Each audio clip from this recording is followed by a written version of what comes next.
Yes, we do, Mr. President.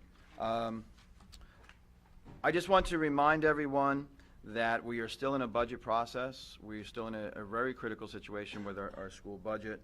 You know, it's gotten to be so desperate in being an S2 district that it's frightening with the data that we're looking at currently.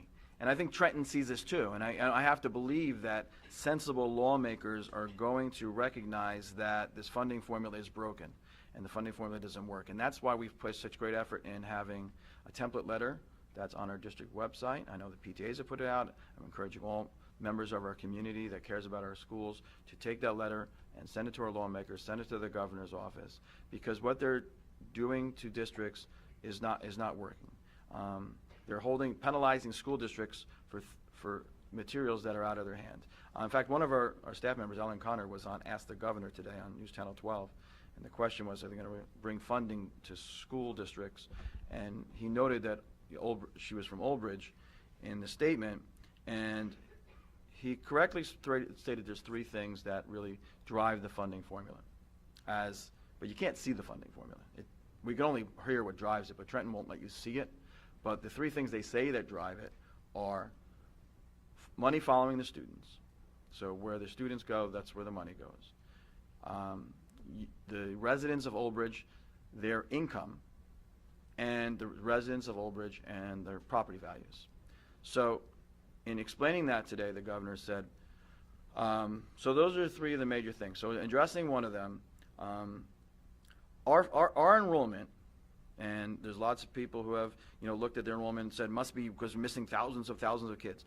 I'm going back into looking at it right in front of me, the data right in front of me, and everyone wants to see it after the meeting. They come over and say hello.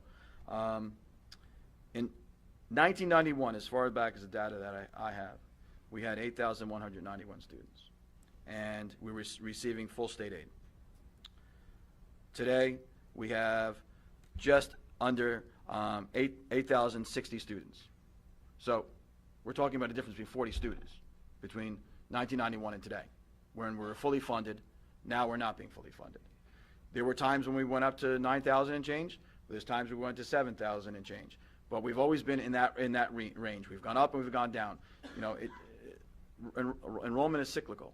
As you have seniors who hold on to their houses longer, no longer having children, those seniors move to Florida, they sell their homes, they go to wherever they're going, and younger families move in and have children in those homes. But it's cyclical, it takes place over time. Now we're seeing a lot of development go on in the township, a lot of building. We've had a demographer's report done and pointing that the enrollment's going to continue to go up now, as we're seeing it go up, starting in elementary schools as younger families are moving into these newer developments and can carry on into the high school. So that's not the problem. So if the problem is that, and everybody's making so much more money, and you can say you are or you aren't, the school district doesn't have control of that. The school district can only go up 2%. So if they're saying there's a 10% increase in everyone's value, what's in their pocket over the past 20 years, that's not, the school district can't do anything. We can't go, well, you're making more money, so we can tax you more. The school district can only go up 2%. If they're saying that, and everybody can look at this, and you can look online and see this, the home values have gone up. Yes, home values go up. I say what the greatest factor in home values going up is the value of the school district. No one moves into a town because they have a great shopping center. People move into towns because they have good schools. That's what the home value goes up. So when those things happen, even if home values go up, the school district can only go 2%. So if home values go up 10%, we can only go up 2%. But they're punishing the district at a greater than 2%. So when I became superintendent, we were getting, let's see,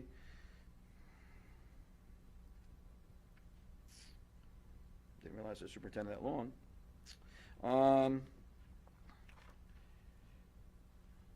Over $46 million in state aid.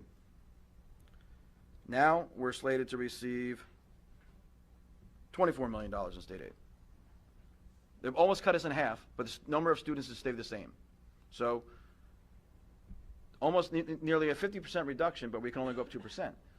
They've made a formula so bad that we can't make up for what they want us to do. In fact, the last time we received funding this low, it was back in mid-1990s. So I've been working with the PTAs. Next Tuesday is going to be 90s Day here in Old Bridge.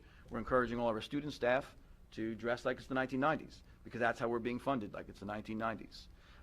1990s, gas was $1.05 a gallon. Now we're running school buses much greater than, I think, regular gasoline right now is $3.75, $3.95. Gallon of milk was $1.10. Gallon of milk now, you just get the store brand. Forget you get the organic. You're looking at $4.95. So these things have all gone up, and we have to take that into effect when we feed our children in the schools, when we run the buses, when we do health care, because health care has gone through the roof, and no one wants to address health care. None of the politicians, because they're getting subsidized by health care companies, never want to go say, well, this is the limit on how much you can increase health care, because that's gone through the roof too. And we have hardworking employees who deserve premium health care. But so that's another factor. So unless, and on both sides of the aisle, they're trying to put some initiatives together to address this, but it's not going to happen until May 9th. We have to put a budget together by May 7th. So we have to put a budget together. It's not going to be a pretty budget, but the budget they're giving to us, and hopefully that May 9th, they pass some legislation that'll, one, extend the time periods in which we have to submit a final budget, and that we also can go above the 2%. And that's going to put a really tough spot on our board members, because it's going to be a tough year to be a board member, because they're basically saying, we're going to give you this one shot to fix what hasn't been addressed, but it's going to be a tough thing. It's going to be making that Sophie's choice. Do you want to stand for, that we want to protect our taxpayers, or do you want to eliminate programs within our schools? And it's going to become that, but it's through no fault of any of the board members here, any administration here. We are held by the, in Trenton, they decide the funding formula, and they decide what we're going to do with it. All we can do is welcome every child that moves into town. And I'm telling you right now, we have the same amount of kids we had in 1991, but they're cutting our state aid tremendously. This is supposed to be the last year of our S2 cuts. I don't know what that'll mean for us, but I'm not enjoying the last year of that's for sure. So Tuesday, 90s Day, we'll make sure we get some more flyers out. I think PTAs are putting out there. I think Stacy Pitts, who sits on as the president of the PTA's President's Council, for her hard work on that as well.